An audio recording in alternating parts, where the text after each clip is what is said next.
Welcome to the Captains and Coaches Podcast. I am your host, Tex McQuilkin, and today I am joined by my good buddy, Zack Zillner, the Director of Performance for University of Texas Women's Basketball and co-host of the Coach 'em Up podcast. Today we get into a conversation about balancing fun and tension and pressure that athletes face at the collegiate level. Learn how Zack manipulates the weight room and prepares his athletes for the conflict and challenges that are presented by their head coach at practice that eventually leads them to Big 12 championships, the Elite Eight, and a lot of awesome things for the NCAA basketball. Fun conversation. I'm very excited to share Zack's journey with you, and we explore the awesomeness that he's experiencing with his team on Train Heroic, Z-Train, his podcast, and of course, his journey coaching amazing athletes and connections with mentors like Coach Andrea Hootie. This episode is brought to you by the Old Bull program, also on Train Heroic. This is a flexible program focused on efficient and effective strength training for the busy professional. I also have an awesome way where I integrate leadership, self-leadership development lessons into the training programs to help you build a foundation of life outside of the weight room. Check it out, 7-day free trial, link in the show notes. Without further ado, let's hand it off to Coach Zillner. Ready, break.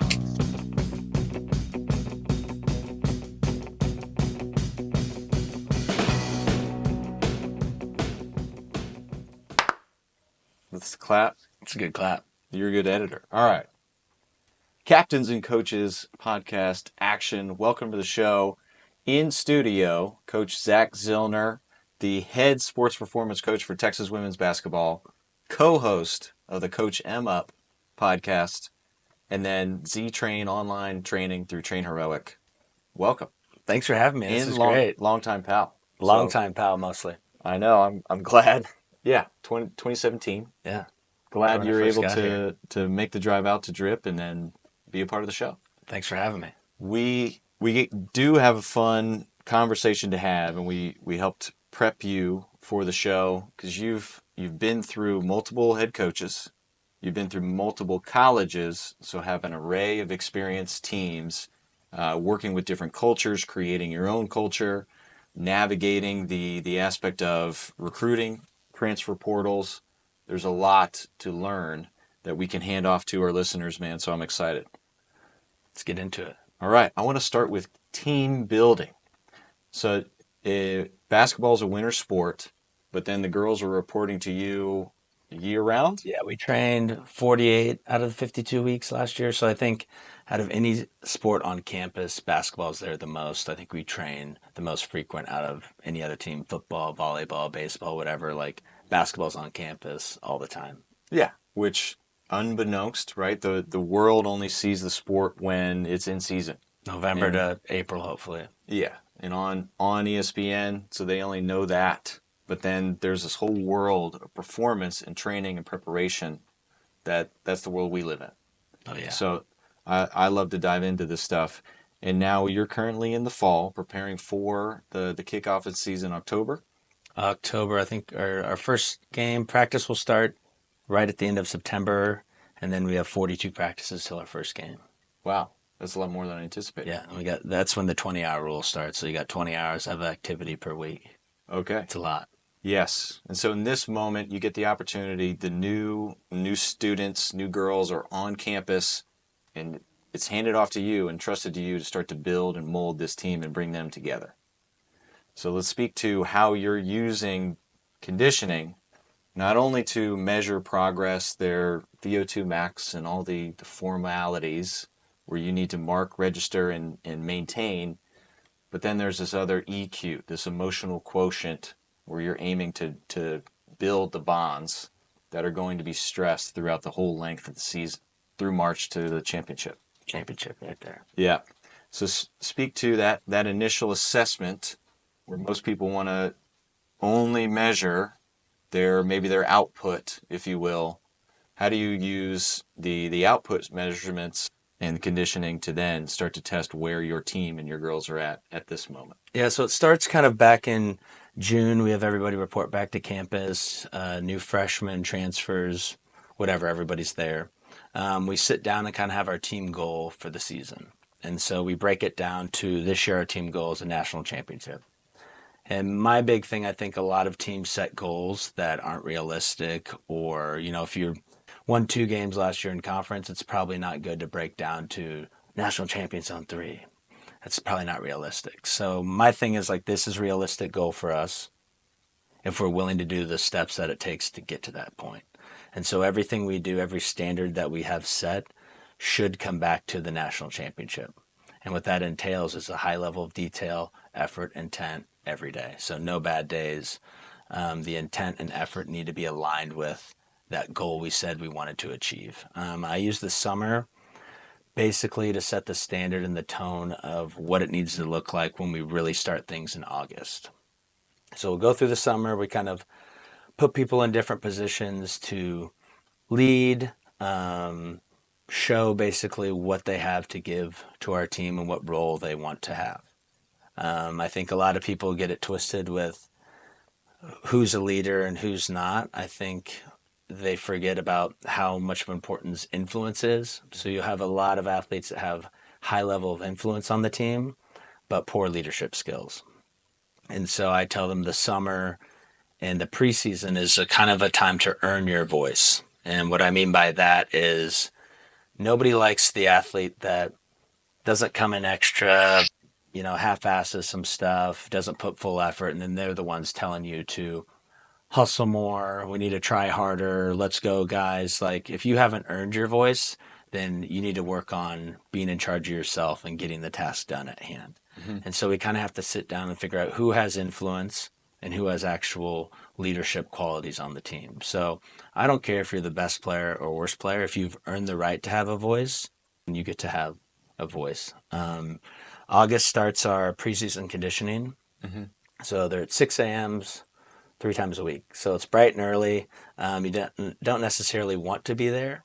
But if the bigger goal at hand is to, win a national championship or all these accolades you want, like, let's do a little sacrifice when it's not convenient. Mm-hmm. It's kind of old school in the fact, and I like it for this aspect of we could condition at 2 p.m. when we've already had breakfast, lunch, and we're feeling good, do the same conditioning thing. We'd probably get a similar result physically, but I think the mental aspect of preparing the night before, matching in the clothes we're supposed to wear, getting up to get your breakfast in, hydration, and prepared to work during a time where, you could be sleeping in. So you're choosing to make a difference, get better, and chase those goals that you want. And so, like with anything with conditioning, like athletes would rather probably practice or shoot than, run various of activities that I have them do. But I think it puts them in positions to expose them in a good way or a bad way. I think it's really easy to talk the talk when you're comfortable, you're not out of breath, all that kind of stuff. But I think you really start to see people's personalities, their strengths, and certainly their weaknesses when they get a little fatigued. Mm-hmm. And so we try to instill some adversity every day where they might fail or a few athletes might fail. And then how are we going to respond to that? Is it going to turn into a blame game, negativity talk, or is it more of, we got this, let's do this together. How can I help you achieve the task at hand? Mm-hmm. And I think the only way you can really do that is through, physical exertion. Yeah. Intelligently designed, obviously. True. Yeah. That's a big thing when applying the conditioning. Yes, all the aspects biologically important so you don't injure people or lead down the road to certain injuries, poorly conditioning, but at the same time, it's such an opportunity to really turn and shape individuals into leaders. Absolutely. And you mentioned clothes, so like little assessments in line with everybody's wearing the same uniform. So you got to have same shoes, same socks, same shorts, same shirt. And it's up to our captains or our leaders on the team, usually the upperclassmen, of making sure everybody is in that. And we have different protocols if someone shows up in a wrong shirt, wrong shoes, whatever. It's either, extra conditioning, or what we've done is you forgot your right shirt, you better hustle back to your dorm room and find it. Until then, your teammates are going to be working while you're finding your shirt. And I think that attention to detail and caring about you need to do your laundry so your shirt's ready to go. You need to do it the night before, so that preparation the night before, which can also lead into other things. So I set out my outfit, my granola bar, my water. I'm ready to compete and go. And so what I've seen is our upperclassmen and our leaders on the team the night before will send out these detailed PDFs of like, here are the orange shorts we need to wear with this certain logo. It needs to have this logo here, not the other orange ones that are the logos here. And so everything should be mapped out the night before with high detail, just like you're preparing for a game. Like you're going over a scouting report. This happens to be your uniform Right. report, I guess. And now shaping that behavior, did you install that package? Was this something that a teammate brought? Was another coach handed this down?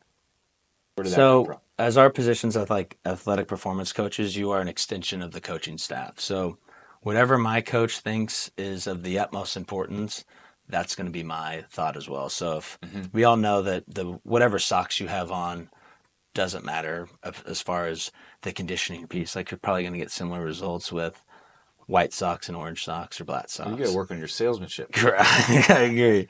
But the truth of the matter, it's that attention to detail that really brings it out, that you need to have some preparedness before going into a situation. So if head coach thinks white socks on Tuesdays are the way to go, then you better believe you better have white socks on a Tuesday. Yeah. So I think it's everybody speaking the same language. You can never have one coach, especially the head coach, not hard on them and you are hard on them, or if the head coach has a high standard, you can't let little things go because Hmm.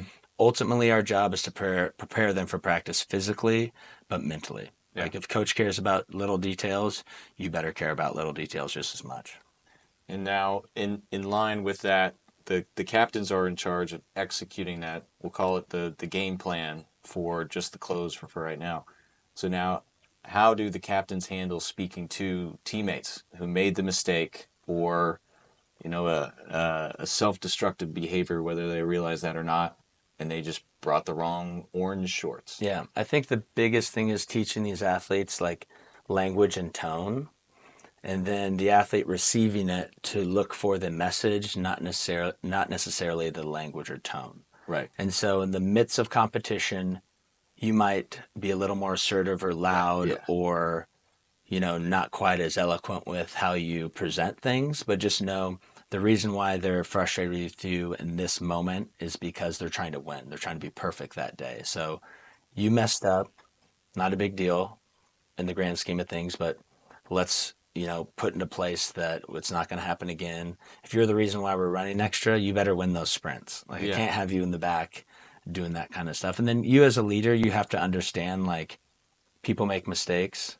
Let's hope it's a one and done situation, but you need to be, hey, I know you screwed up. Let's not have this snowball. And so everybody has a bad session. Because what you'll see a lot of times is if we start out with having to do extra running punishment because you forgot the wrong shoes, then the whole session is trashed. And so it's like, how can you respond?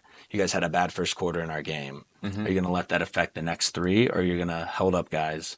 Enough is enough. Let's get back on track. Yeah.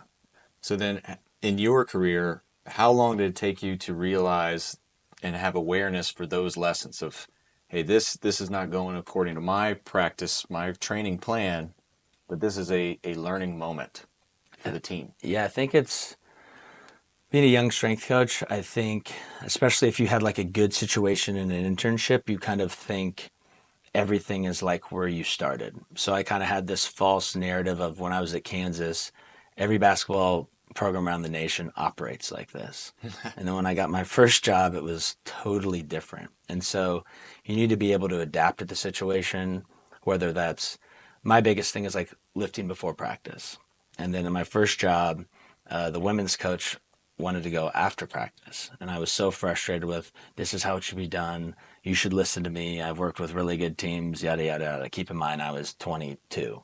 You knew it all back then. She'd been coaching twice as long as I'd been alive. And it was one of those of like, okay, let's figure out why she wanted this. And her reasoning wasn't even she understood performance wise would be better before practice, but with her team, she thought it would instill some toughness in them that they would have to do this hard lift after a long Right. practice. And I was like, okay, performance wise, probably not the best choice, but you want to use it as a mental type situation. So I sat down, we talked. I was like, just so you know, performance wise, she's like, I don't care. Mentally, we're going to do this. So it was up to me to be intelligent in the fact of if we're going to train after practice, it probably can't be the same stuff we would do before. And so kind of do that, do what they wanted. Then eventually it got to the point of, okay, let's go before practice, all that kind of stuff. So I think you can't be so hard headed in everything you do. And I think that's tough for young people. I'm 34 now, and it's taken me probably this long to realize, Yeah. the bigger picture of things. And you willing to concede that opinion that you held eventually allowed you the opportunity to gain trust and then eventually convince the coach, hey, Correct. let's live before. Versus like combating coaches doesn't Yeah. know what they're talking about, and then you never allow that opportunity And to. it's teamwork. Like at the end of the day, like we preach to our athletes, teamwork, you're in for sacrifice, servant leadership, all this stuff. And it's like, okay, I need to look in the mirror and maybe I need to sacrifice my methodology, what I think is correct for the bigger picture of everything. So it's like I could butt heads all year, and then I bet at the end of the season, have to get my resume dialed up for something else. So it's that pick and choose of what are you willing to really stand up for, and what things in the grand scheme of things aren't that big of an issue. Yeah, golden rule. Be Yes, the coach you want coaching you. Be the student, the teammate that you correct. want to lead. It's a hard thing. It's easy to say, but then when you have to put it in action, it's like, all right, different story here. Yeah. So yeah, then back to team conditioning. So again, you were in line, not only applying the pressure, the stress, intelligently tracking it, you're also there to shape the behaviors in the moment. So that's when the best time to get ahead of negative behaviors. I'm applying this stress in June, July, August, September. So that way when I hand them off to sport coach, they're not acting this way because it negatively affects their playing time. So what are some tools to assess behavior? We already put the close in line. Now, during the stress, what are you looking for that then you can then shape? I think the biggest thing is like laying out what we're going to do for the day right before we start the session. So I'll let them know like it's a sprint session. If you work hard for me, that means max effort, max intent. Between these sprints, I will give you rest. If we aren't doing it to the standard that I think, I'm going to have to cut down the rest periods because we're not going to work on speed and power today because you're not willing to go hard enough, then we need to work on work capacity, and work capacity is never fun. So I can shorten up those rest intervals for you. And then I think setting the tone of like positivity, like this is fun, and I need it to be loud and energetic. So I think a lot of athletes look at conditioning as like what's happening to me instead of what's happening for me. Oh, And yeah. so you can tell the session when you start, everyone's like, it's 6 a.m. What's Zach got planned for us? Oh my God. And it's like, why would you come in with that approach? How about you come in with like, dude, whatever he's got on the sheet, like we're going to crush it and he's going to be blown away that he couldn't break us today. But a lot of these athletes, they come in and it's like, I already have you broken right before you came in because you're so scared of what's going on. But like, trust in your preparation. Like, we trained for 8 to 10 weeks over the summer to get you to this point. Like, you told me you were working hard during the summer. I saw it. Like, trust in that preparation. You earn that confidence. Like, go out there and get it. Mm-hmm. So now assessing focus in the moment. So two parts of this question. The first, focusing on the intent that as you've laid it out, if you're not hitting the max speed power here, okay, you're showing me that we can go lower intensity, but also assessing their ability to focus on the task at hand. Because college, there's a lot of stress going on outside of practice. Absolutely. So speak to us about your ability to assess the focus on the true intent as you've laid it out and help protect them from the outside world that may infect their performance.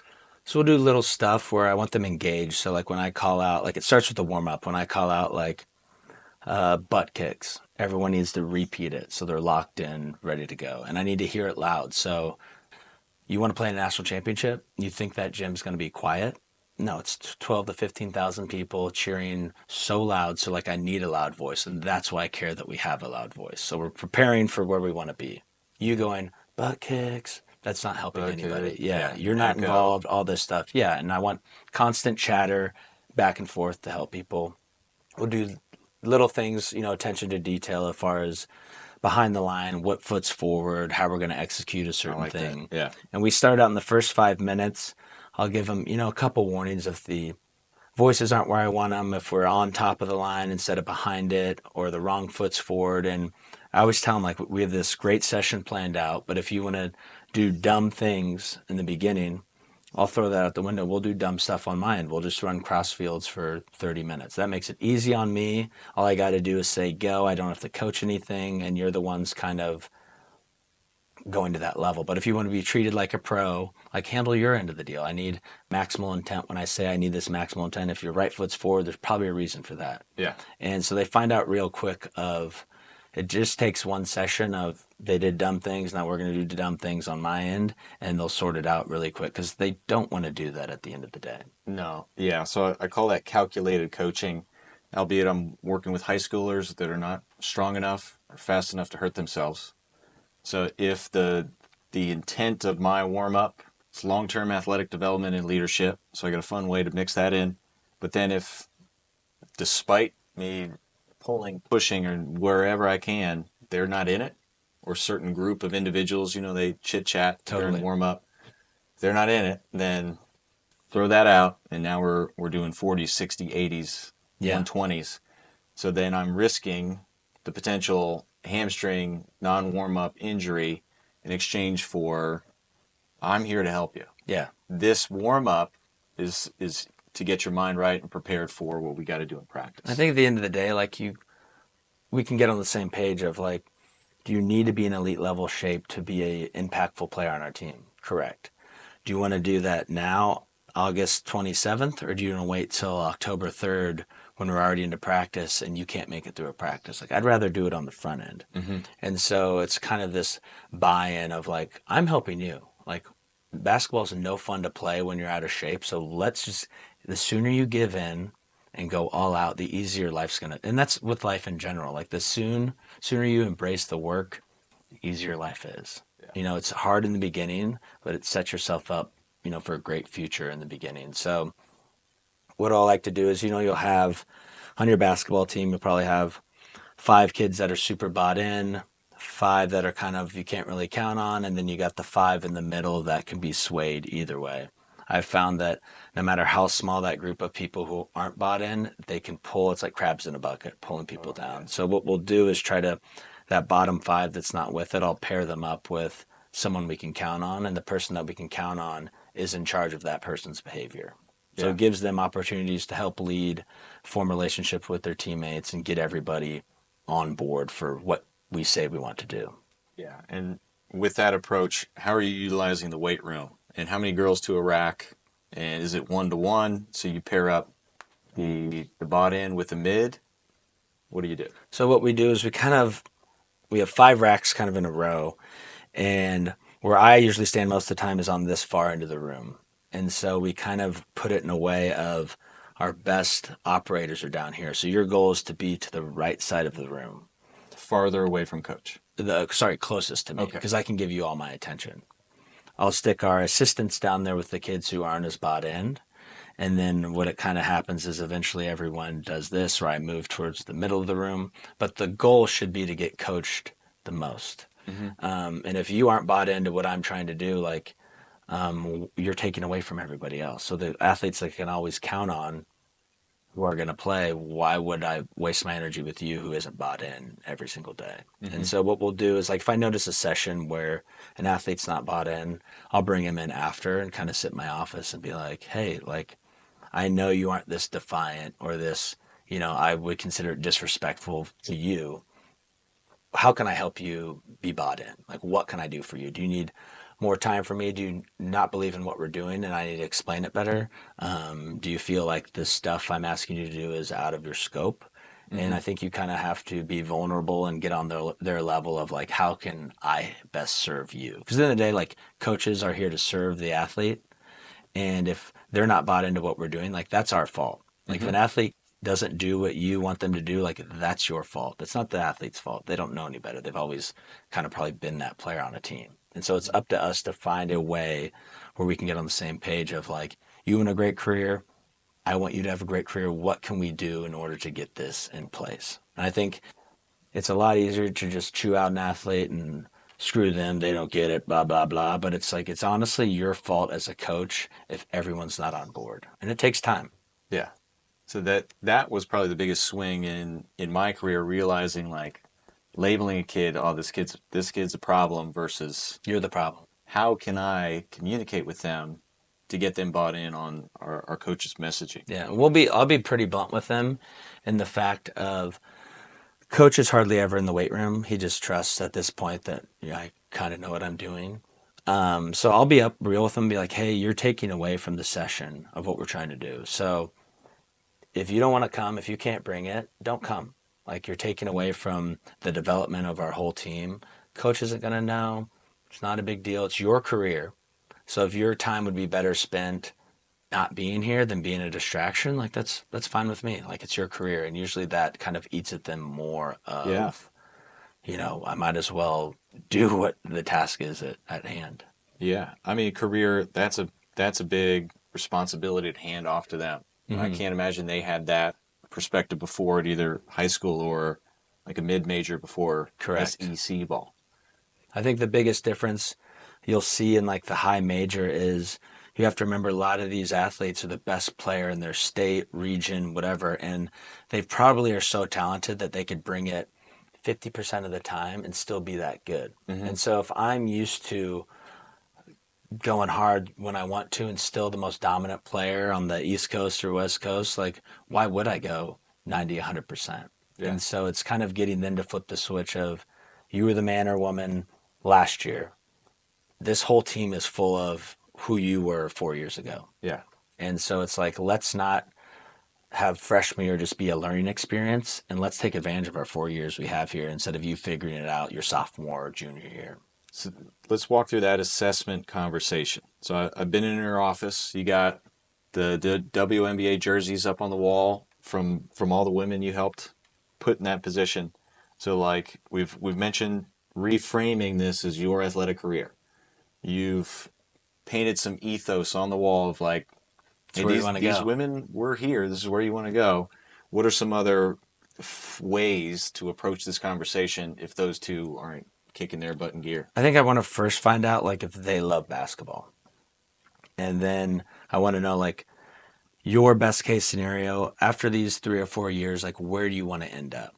And I've been lucky enough where I've coached All-Americans, first round draft picks, pros, all this kind of stuff, all conference players. So I can see like these are the commonalities between these players, and this is what I've seen them do in order to get there. And let's say you want to be a pro, okay? You're a pro. Well, these 6 jerseys on the wall, here's what they did. They gave their full effort, intent, attention to detail when they're here for the lifts, training sessions, practice. They came in extra. They ate correctly. They hydrated. They were smart on the weekends. All these things. And you're not doing any of those things. So let's change our goal. You don't want to be a pro. So do you just want to be an all-conference player? Well, this is what all-conference players do. Okay, you're not willing to do that. Are you willing to be just a role player? And usually a lot of these athletes are like, no, I still want to be a pro. And it's like, okay, well, let me help you. How can we find extra ways for you to get in the weight room or shooting extra? How can we find a way that you're eating better and showing up hydrated for practice? How can I help you get these habits together? And usually I was like, let's start with tomorrow. It's an off day. Let's come in for 20 minutes. We'll work on the stuff you want to work on. Okay, it's your career. You tell me what you need. If it needs to be mobility, if you need to get stronger, if your conditioning sucks, we need to work on that, we'll do that. And then it's like, okay, they did that, had a good week. Okay, we've been doing that. Let's try to come in another day and another day. And then it builds on each other. They get better because they're in there doing more stuff. And it should be stuff they like doing because they're the ones that tell you like, yo, I want to work on my flexibility. Cool, we can do that. Or, I can't make it through fall conditioning. Can you come in on a Saturday morning and work with me? And I tell them all the time, like, I'm at your disposal.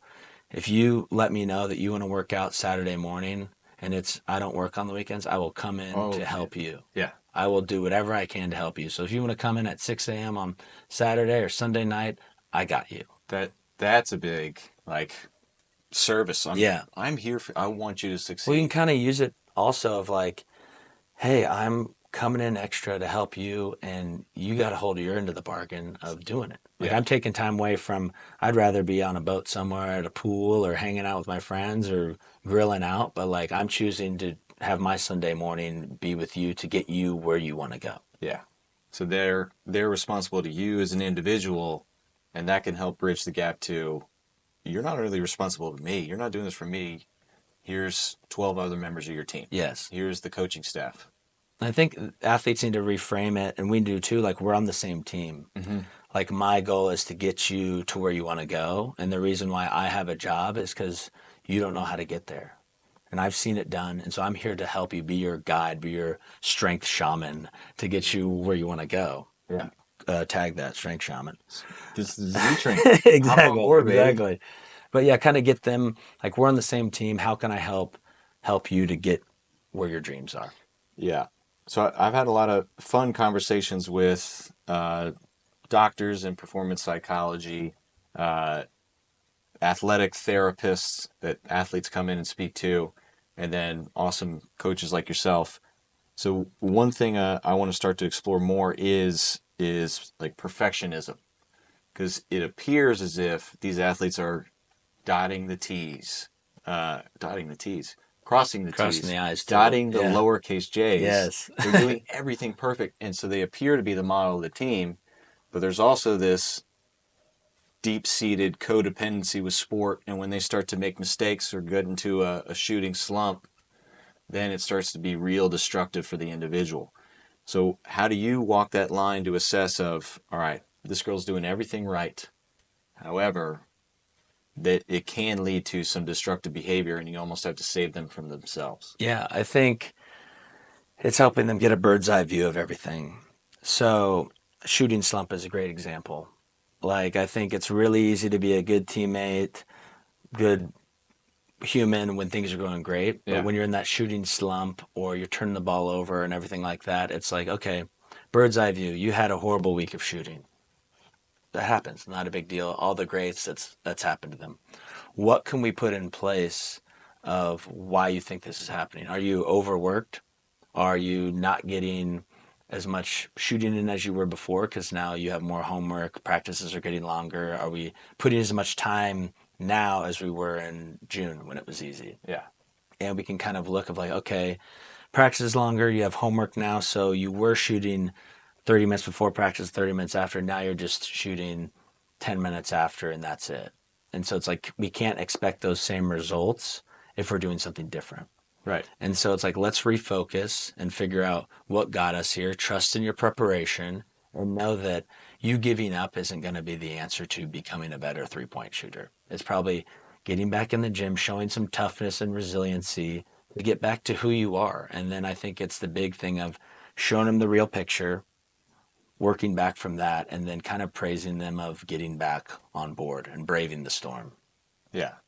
So in line with that, you mentioned fun earlier, and then we still want to apply the stress. Now, how do we differentiate tension versus pressure? You mentioned how loud the championship game is going to be this year. So that could be perceived as like pressure. Pressure's a good thing, or just tension. Now I ease up. Now I'm shorting shots. How are we preparing them long term to differentiate pressure is good versus negative tension? I think you have to put them in positions to fail and put them in positions where it's uncomfortable. And then hopefully they get through those. So, like, conditioning is a perfect example. So, I want every athlete during our condition session to have a little bit of doubt that they might not finish it. Mm-hmm. And then once they do finish it, it's earned confidence of like, you didn't think you were going to do that hard thing. You said you couldn't do one more rep. We did it. You crushed it. Now you know next time we go through it, like you are that person. You are, I want them to identify with they are somebody who is resilient, confident, can work hard, get through adversity. And the only way you can do that is to do it. Yeah. Like you can't just talk about wanting to do it. Like I all for talking, great, but like I don't care if you don't do it. So like talk is cheap. And so it's like, are you willing to put it on the line and go through it? Yeah. So I want to target that and what you said, what you were doing there, you were reinforcing the behavior. If we're Hmm. talking classic behavior change. They had doubt, they overcame, they accomplished, and then coach was there to reinforce their decision to attack it and continue to go through it and fight. Like that's where I the think, value. yeah, the biggest thing is when you get done with that session, like when we break it down at 7 a.m. after the conditioning session, I like to single people out Yeah. who did an unbelievable job. And then what I like to do is challenge the whole group, especially if it's one of your lower players that doesn't normally do that. And you're like, hey, Chris, you thought about quitting today.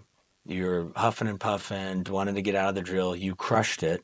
Congratulations, your standard is now lifted. Everybody in this group, if Chris gives you anything less than that, do not listen. Bring him up to where he should be.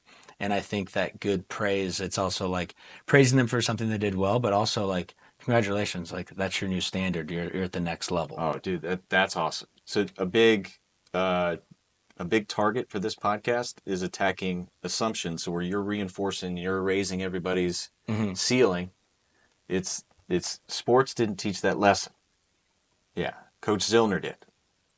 So you, by reinforcing and using your words, we're not assuming that, oh, we did hard work and conditioning, it turned into mental toughness. Yeah. No, we need you to be there to guide their behavior and their lessons. Sports don't teach lessons, coaches Yeah. do. And it's just correlating kind of like they did it and they had that moment where they could have quit, but they chose not to. And the only way you do that, and once again, is like you have to put them in positions to do it. And likewise, like if they have a day where they're normally this person and they're down here, like I'm going to let them know, like, hey, like that's not cool that you didn't give your best for today. And like this conditioning stuff is working for you. Let's flip the switch next time. Like Yeah. we don't get redos in the game. I think too many athletes, it's this kind of redo culture of you play 8 AAU games in a weekend. If you lose 2, not a big deal. Like at this stage, like if you lose, you could be done in March. Like you're done the second round because you didn't feel like bringing it. And so there's no redos. So it's like it needs to be hard every day. Get through it. Get around it. Like Yeah. In line with, I like that redo culture. So in line with that, I also see certain patterns and behaviors in other programs where it's pampering. It's the yes coach. You are awesome. So you're just yeah, putting these athletes on the pedestal and reminding them how amazing they are. they get enough of that. Okay. Yeah. So what are the potential? You're not trying to drag these kids down, No. but how do you protect them from the pamperedness, the entitlement? I think is the word Yeah. I'm looking for. Yeah. I think it's tough because, like, granted, all these athletes have been told great things their whole careers. And luckily, as the strength coach, we're the first person that they're going to come lift weights. They probably aren't very good at lifting weights. They're probably not good at, getting past hard, whatever. And so we're probably the first coach they come into contact with where it's not praise, praise, praise, praise. And so it's like, yeah, we're critiquing you. We're trying to raise you up. You are going to feel broken down. The whole part of that is like we almost, break them down to help, as cliche as it is, like build them back up and have them realize they can do stuff that they didn't think was possible before. Yeah. So I had a pal who painted the picture very visually for me is just like the weight room, a 5 pound. I'm going to add more 5 pounds to the barbell so we can build the muscle, but also mentally and emotionally. Today it's a 5 pound. Tomorrow it's going to be 10. And we're going to gradually increase your mental capacity for the expectation. And I love what you do at the end of the huddle Yeah. is now raising everybody's ceiling and So we'll having the team do hold them accountable. like with that team huddle, I keep forgetting the stuff we do, but for the team huddle, I always ask the group, like, how do we do this session? You give me your feedback first, and then I'll let you know if I agree with that or don't. And, they'll be like, I think we had a great session. I'll be like, you know what? I totally agree. I thought everyone was on board. We were dialed in, or like the athletes know if it's not a good session. And it's like, okay, we had a bad session. Why was that? And it's like, well, I think some people showed up, 10 minutes before the session started, so they weren't ready. I think we were freaked out because we didn't know if they were going to be here or not. late teammate, you never want that. And so like we started out on the wrong foot, and then we weren't able to collectively get as a group to get back on board. So I like to put sometimes as like I won't call it a jerk, but just a helpful coach will do things where I instill adversity within the session. So we might be doing conditioning, you got to touch a line, and I might see an athlete perfectly touch the line and say like, yo, she didn't touch the line. And I don't need to hear yes, I did, blah, blah, blah. It's like, no, it's a bad call in the game. Ref called you for a foul. It's your third foul in the first half. That's a bad call. How are we going to respond? Yeah. And so we've gotten really good about like, all right, yep, coach, who cares if he saw it or not? We can run it again. It's not a big deal. We've done it before. We'll make the time again. So kind of instilling that adversity. Your players that are in the leadership role and super confident, like when they aren't bringing it up to snuff, I'll try to get in their head as far as like, no, Chris, that's fine. You should be winning the sprint, but you're letting these two other athletes beat you. That's cool. You didn't come prepared today. These two did. That's fine. They're going to take your spot. It's cool. Yeah. You can hang out with me on the bench. You can't really get to that point till they're at a position where they're confident and have kind of a leadership role. Yeah.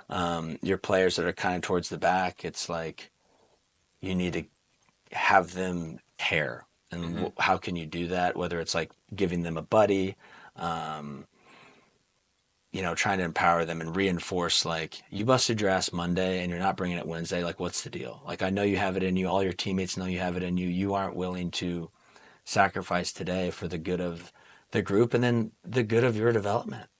Like, you're the one who wants to be this better player. Like, hold yourself to that standard on Monday. And that's why I'm being a jerk holding you to that standard. But like, if that's how good you can be, like I'm doing a bad job in my role to let you slide by. Yeah.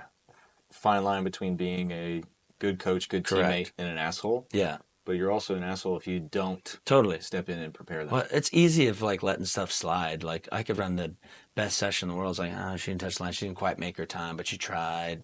But it's like you're hurting them in the long run. It's like bad parents who are like kind of letting their kid get by with, not doing as well academically as they should or not being respectful to other people. Like you're setting them up for failure in the future. Oh, yeah.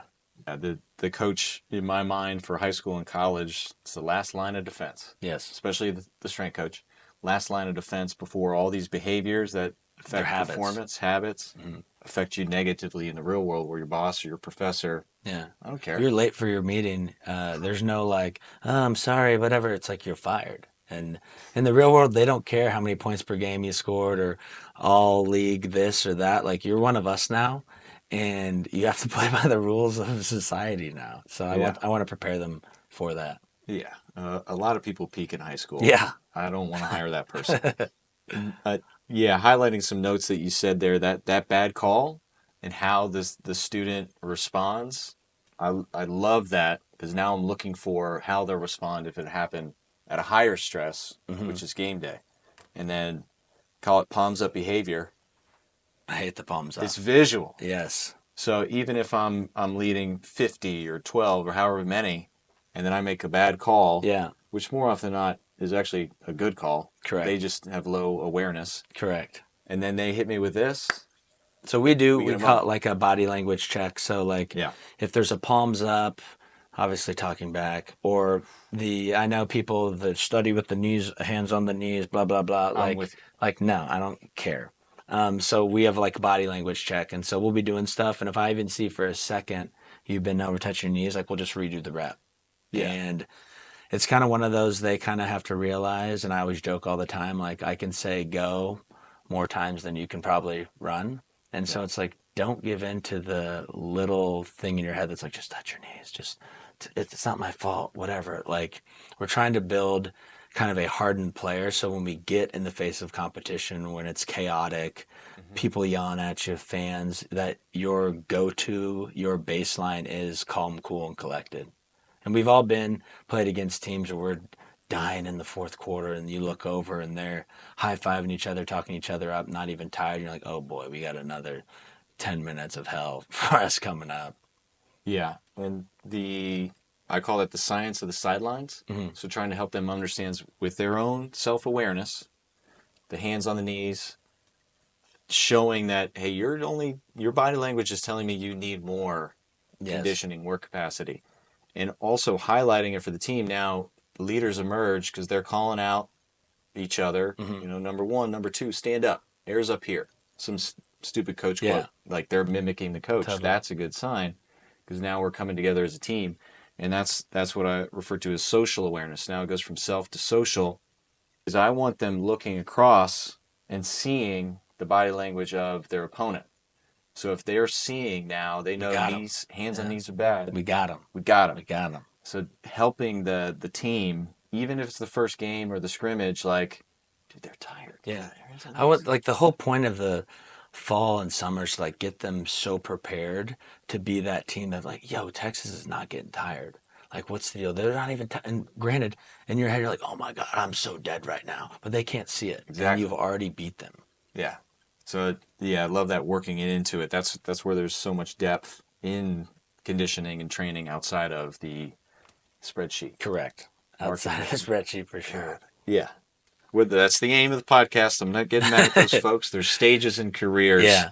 The thing I want to highlight is the candor you're doing. So you're acting like a jerk. I'm using air quotes for our listeners here, but this is actually candor. You're seeing and how they respond to criticism or negative talk or challenging words, but then you're also there to step in and shape how they respond. Correct. And hold that mirror up for them to realize, like, I did this on purpose. I'm not a jerk. Yeah. How would you respond if somebody else did this? I'm creating adversity for you. And the truth is we're conditioning them physically but mentally. So like in practice, like Freud. coach is not going to be probably nice, hold your hand, it's fine that you screwed up. Like he's going to be all up in your business. And in the game, magnify that times a million. In a huddle, he might be so, annoyed with that you turned the ball over and it's probably not use the tone or the language or whatever feel that you thought you deserved, and you can't take it as, well, fine, coach, blah, blah, blah. And then all of a sudden, one mistake turns into two, turns into three, turns into you sitting by me the rest of the game, where no one wants to be. No. Yeah, so the formal term of that is candor, which is... I'm going to start using that. Use it. It's awesome, dude. I'll hand off a book here. Harrison Bernstein then talks about how important candor is because we're teasing, we're busting chops, and we're technically preparing them through a little teasing. We have no malintent, but the person over there on the other sideline, They do. they're saying the exact same thing with Intent. Yes. So we're teaching them how to it, and that's a little candor because now we're testing how they're going to respond to little things like that. For sure. And I mean, teammates should definitely give each other candor, so that way it's not malicious, but we're preparing now for seeing how you respond to negative things, and that's good for teammates because they can see how you respond, and you start to build trust. Yeah. Oh, you can take a little trash talk, and then this is very high at the pro levels, and just a little. If we can turn down the volume and do it with purpose. Yeah. Well, that's the biggest thing I think with these people trying to help a teammate. It's like whatever you're telling your teammate who's tired or in need, is it constructive, or are you tearing them down more? Yeah. Like a comment like, come on, I'm hurting too. Like that doesn't help anybody. But it's like, hey, come stand next to me. Let's run these together. Like that helps. So it's like you almost have to train these athletes to be better leaders with their voice, language, tone, all that kind of stuff. Like if you want someone to get your message, you should probably do it in a way that they can receive it the best. Yeah. So it's, all valuable components that you're speaking here, and that's why I love the strength and conditioning side of things. Because as the strength coach, like if you don't prepare them for that, it's going to be your fault when practice starts. And so if you want to be in all these meetings because they're not disciplined, going hard and whatnot, like if you don't nip it in the butt right when it happens, you're going to deal with it November, January, all that kind of stuff. You don't want to have to do that. Shit rolls downhill. Yes, it does. We're the catch-all. Yep, and the scapegoat and the first fired, unfortunately. Man, so all this is awesome, valuable. I got a book full of notes here, but I want to take one step back, and I guess a few steps back to the start of your career. So a big theme here is 0 to 1 leadership. So the first time that you're handed responsibility as a team captain, a lot of coaches don't prepare them for success, right? Oh, you work hard, your behaviors rock. Now get everybody act like you. You go from peer to leader, it's a disaster. But the same mistakes from my observations, experience is the same mistakes that you make 0 to 1 as a coach. Mm-hmm. Now I'm responsible for these individuals. That first year of coaching, I mean, I'm only 1, 2, 3 years older than these kids It's tough. and probably making the same social mistakes as them. Mm-hmm. And now I'm trying to hold them accountable. So speak to us about that first year, because you had Yeah. some amazing Division I scholarship athletes. You're handed the keys to the kingdom. Andrea Hootie, awesome for giving you responsibility Mm-hmm. so you could learn. Speak to us about that first year and maybe the aha moment where you realized, oh crap, I have a kid's livelihood in my hands. Yeah, I think the biggest and the hardest thing for young coaches is upholding the standard. So it's a lot easier to be the cool young coach that everybody likes if you don't have to hold people to that high standard. Because in the moment, these athletes don't know. They're like, oh, he's cool. He let us get by with this. It was Zach's the man. Like, if you missed the line, like, whatever, who cares?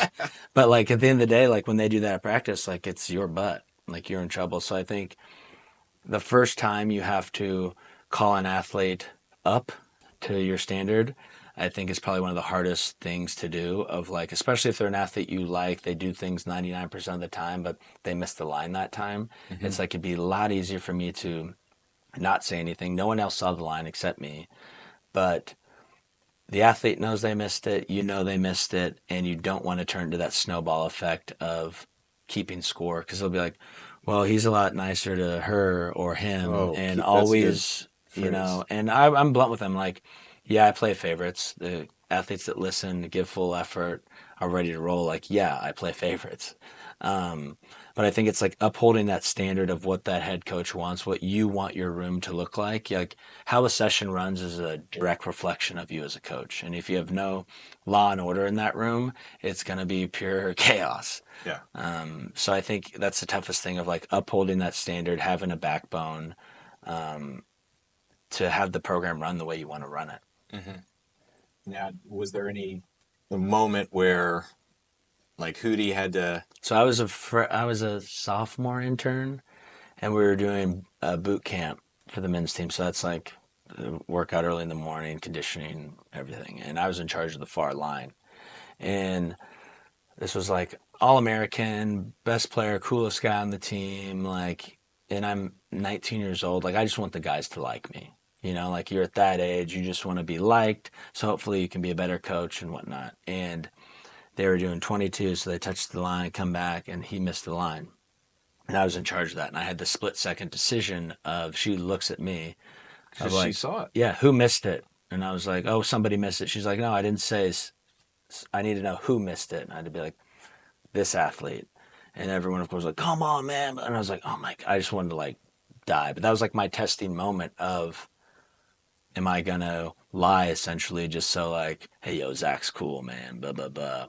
Or am I going to go above and beyond and do what I'm here to do? Mm-hmm. And she jokes after that session. She's like, if you didn't tell me that, she's like, you'd have been gone. And I'm Yeah, like, dang. it's Like, her job. yeah, exactly. And so, that one uncomfortable situation, although it was uncomfortable in the moment, it set me up for being able to do that in the future and in the future. And truth of the matter is, they were all pissed off that I did that or whatever, but I had way more respect from the team as a whole that they knew that this kid who's a peer of ours held us to those high standards. Like they can respect you from that. Mm-hmm.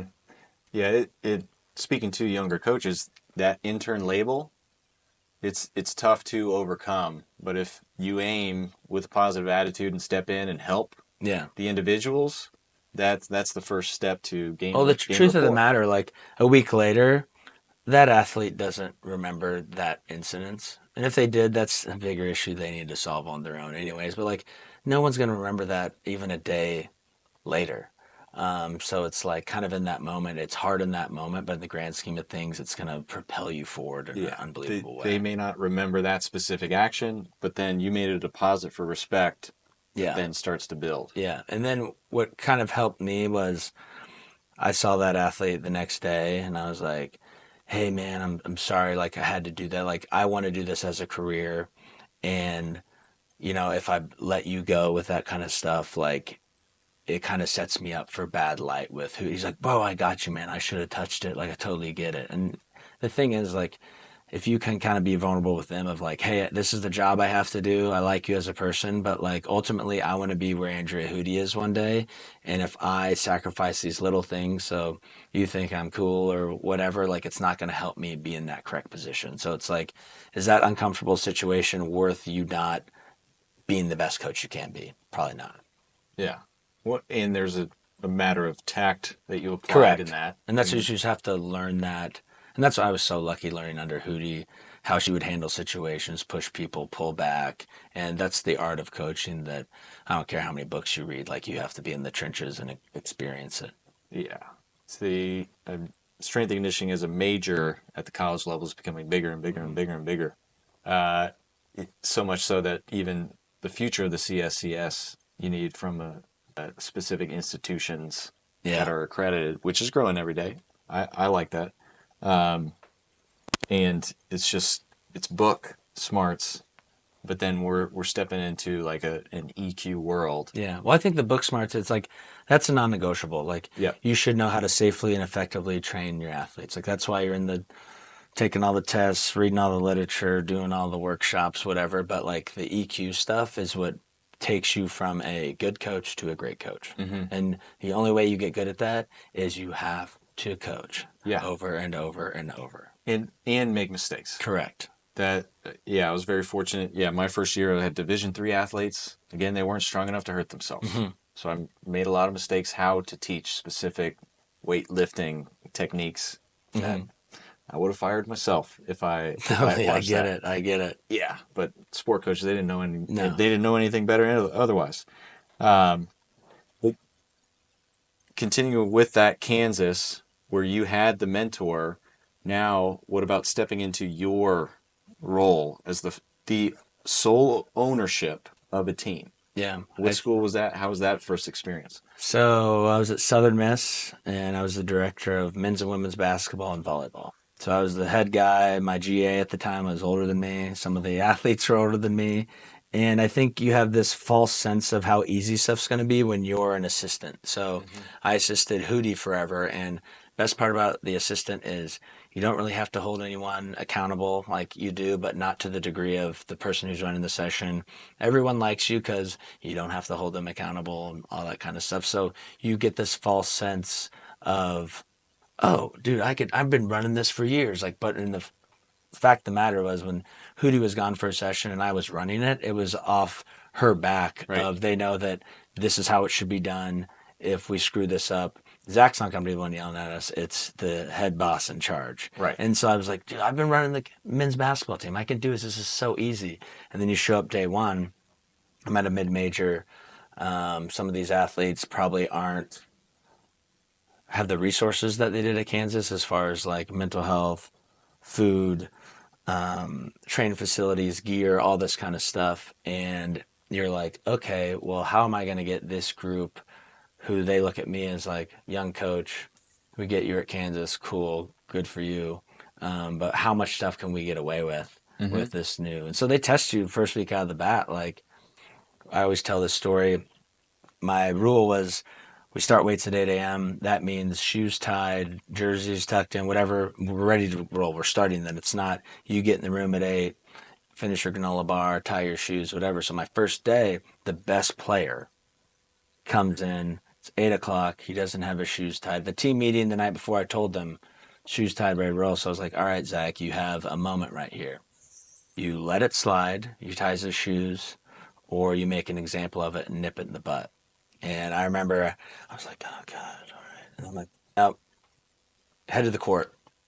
And then like, why? I was like, we're not ready to roll. And he's like, what are you talking about? I'm here at 8. I'm like, the shoes aren't ready to go. We aren't ready to train. So we're going to do a little conditioning, and then hopefully tomorrow you'll get it right. And, you got some grumbling back and forth. The guys, this is your first day. They already hate you, and it hasn't even been to session yet. And the whole time, like, did I make the right call? Should I just let that go? I was like, no. And so we did it. Next day, same thing happens with a different athlete. Oh, I was gonna say the same Yeah, dude. not the same now dude. he's pushing back. Different athlete. And I'm like, all right, back. And he was more of a rough around the edges type. We'll just say he was committed to a high major and then had some off the court stuff. Mm-hmm. And he refused to do the conditioning with the team. And so once again, I have a moment of, what do I do? And I'm like, all right, my thing was like, we're going to do the conditioning and we're going to keep doing it till he gets his shoes on and joins in. Oh So I shit! stood firm with that. Wow. And so the guys are snaking the stadium. He's telling me he's not tying his shoes because he was on time.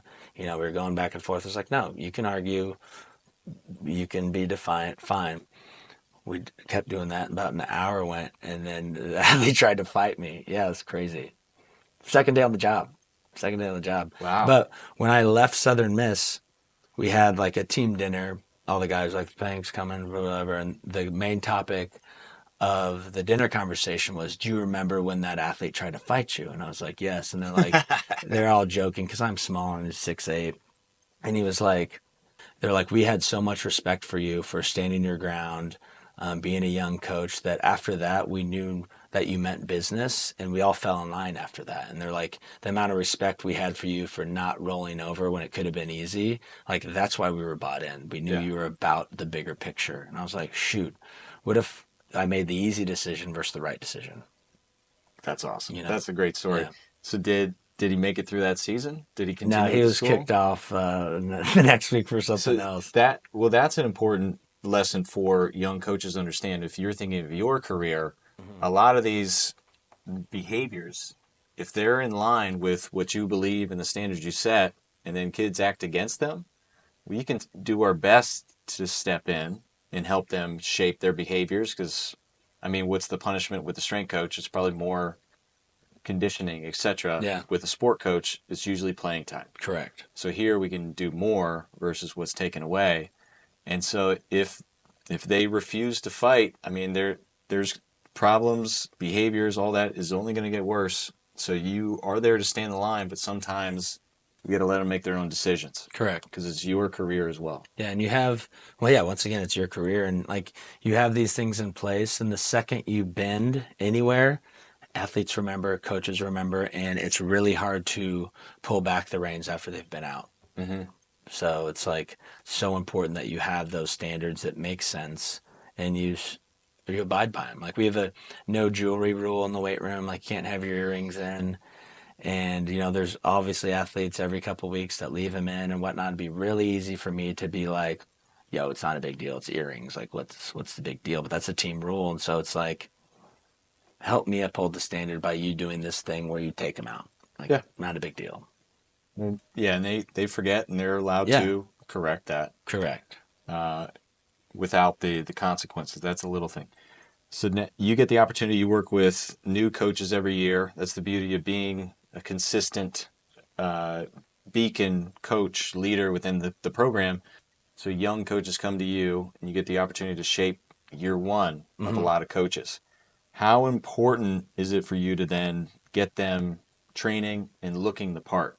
So I think we actually had a staff meeting where I addressed all this. We usually basically get them a month through, and then I nip everything in the bud of what I've seen of what I think makes a good strength coach and what some of the opposite things they're doing. So I call this head coach mentality. So as the intern or assistant, I don't want you to think of yourself as a lowly intern. I hate the name intern. Me too. I refer to all my interns as assistants. So if I'm going to elevate you to this standard and eventually you want to be in my desk someday, you need to show up every day how you think I would show up. So if a session starts at 9, you should probably be there an hour before.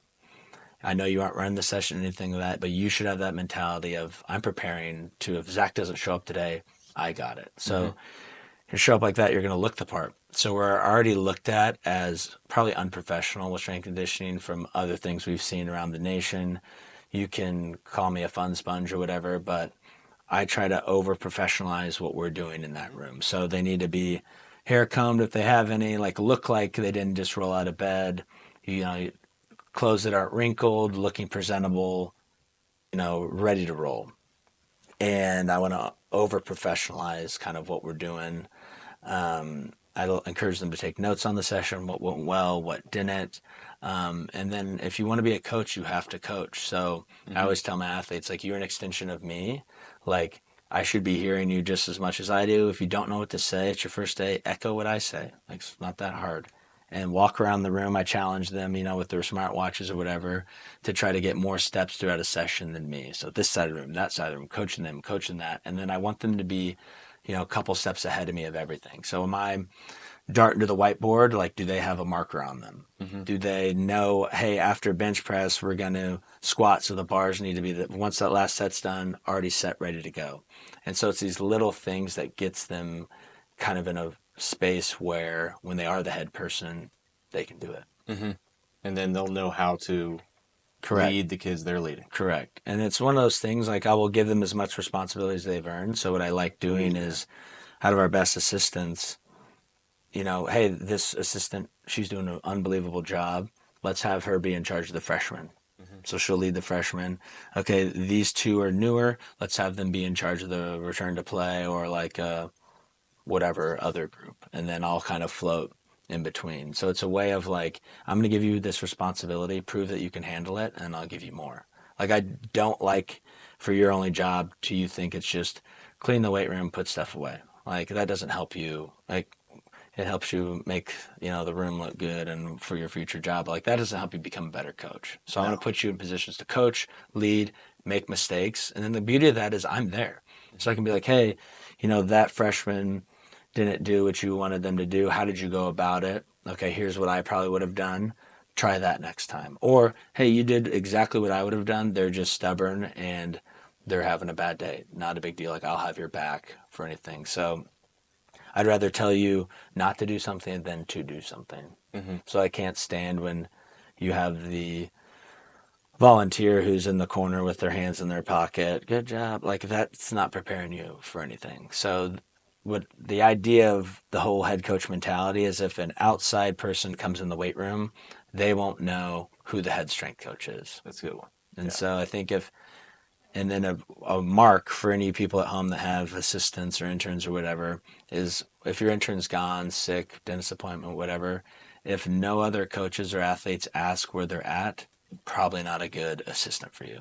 Mm-hmm. So you should be, I know we have great interns or assistants when, they're gone on a family vacation. Everyone's like, where's this person? Why aren't they here? I thought they were going to work with me today. I'm like, all right, note to self, probably good assistant. But on the other end, if no one says a word, I'm like, that tells me something. And I'll communicate with them like, hey, you were gone today, and no offense, but like, nobody asked where you were or anything, and you need to be more impactful in the sessions.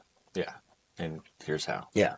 I like that one intern note that I held on to from mentor Rafael Ruiz. Mm-hmm. He called it the shirt size test. Yeah. So if an intern comes we didn't even start to talk about training. I know. Yeah. Well, last note, I guess this is in line with looking the part. Yeah. But if they come in with too tight a t-shirt, mm-hmm. and, showing off a lot of, muscle, bicep, or midsection. Yeah.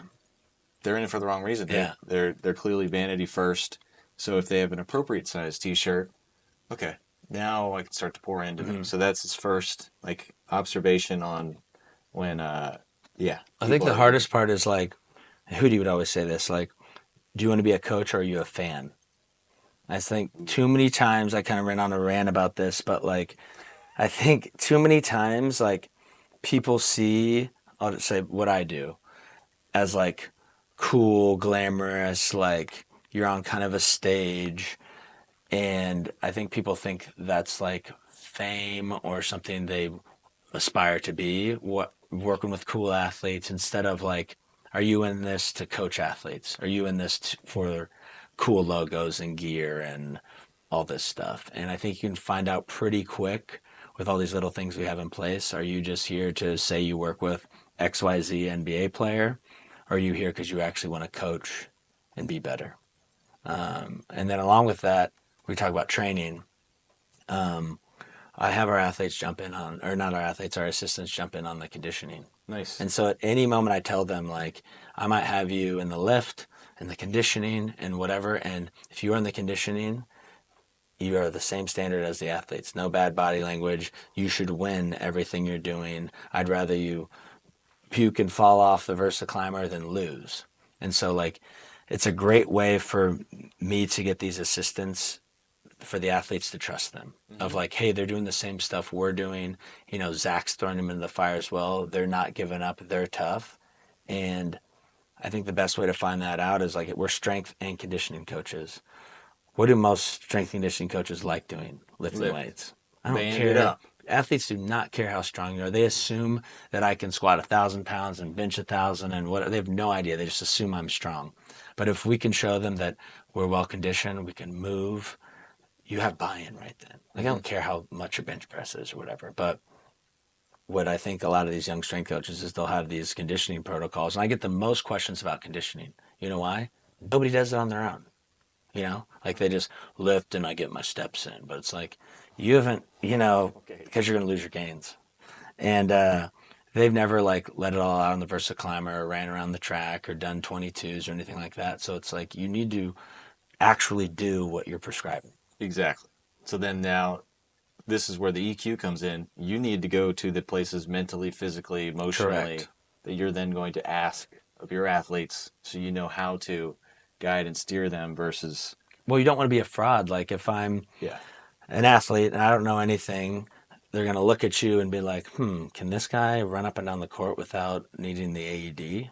Like, probably not going to listen to him about the importance of conditioning and mental toughness. Yeah. And so it's like you need to look apart, unfortunately, for people to trust you. It's just like if you have a financial advisor who lives out of his van by the river, you're probably not going to trust him or her for financial advice. So it's like little things that you can control, especially if you're a strength coach under 30 and you're not in shape or look like you can run around with these coaches or demo stuff, like figure it out. I'm not saying if you're not in shape, whatever, you can still be a good coach, but I think it's to your advantage if you are. Mm-hmm.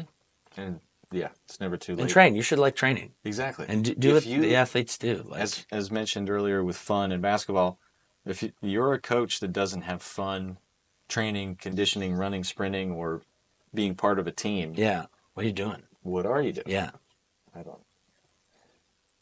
Awesome. Any parting knowledge that you want to hand off, or where can people continue to learn? Yeah, I think be a chameleon. So like when you're a young coach, like if you're around a really good S&C coach or head coach, like take note of what they do really well. Pay attention to the language they use, their body language, their verbiage, their tone, how they carry themselves. Like I would try to be like Hootie's shadow as far as like, okay, this is how she carries herself. This is how she's showed up ready to work. This is how she communicates with athletes. Like it's worked pretty well, I'd say thus far. So like try to emulate what they're doing, and then question on like how to act, dress, carry yourself. Like if the head coach that you're working for is very put together and all this kind of stuff, like be an extension of them. Like don't be sloppy. Like your presentation is everything. Mm-hmm.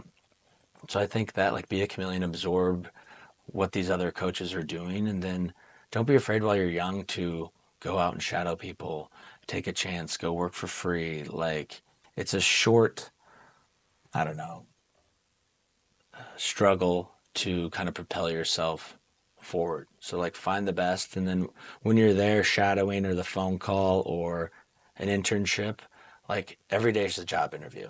Mm-hmm. And I don't think young coaches realize like when you meet a coach at a convention or whatever, if you look sloppy, out of place, been drinking too much, all this stuff, like you just ruined your elevator pitch with, oh yeah, I think I met them. They were super drunk at the bar at the convention. Like, I don't know if I can trust them to do what we're doing. Or they came and had a cutoff shirt at like, what are we doing? So I'd say like, I'll be like over prepared in those situations. Yeah. That's awesome. Where can people go to learn more about you, Yeah. your training, and podcast? Podcast is the Coach 'em Up podcast. Coach Not M Up. ME. Not ME. That was taken. It's with Tim Riley and myself. We drop an episode every Tuesday. It's been so much fun to have guests on, kind of like we're doing now. That's been a lot of fun. We just did our 6-month anniversary. Whoa. I know, time flies. And then you can find me on Instagram. Usually that's the best, ZACK _ZILLNER. I'm pretty good with getting back with DMs, all that stuff. I try to post a bunch of free stuff for everybody. And if you'd like a more in-depth stuff, my website, speakeasystrength.com, it has online programs for basketball, regular folks like us. It's cool. Sweet. Yeah. And then potential interns. How do they get in contact with you? Is the door open, or Yeah. just shadow if you're a coach? Yeah. Find my email. I'm not going to give you that. Find it. Be resourceful. Be crafty. Ooh, I like that. And then, if you do get the opportunity to come in, treat it as a job interview. Yeah. And for full or whatever, that's fine. There's plenty of other coaches around there. But I'm in Austin all the time, so usually an open door policy around there, except sometimes in season. But Yeah. Cool. All right. That's it. Bye. bye. All right. Appreciate Good work. you. Absolutely. Oh, yeah. Did I go good? Oh, man. That's great. I'm not sure of the time. I was trying to read your watch upside down.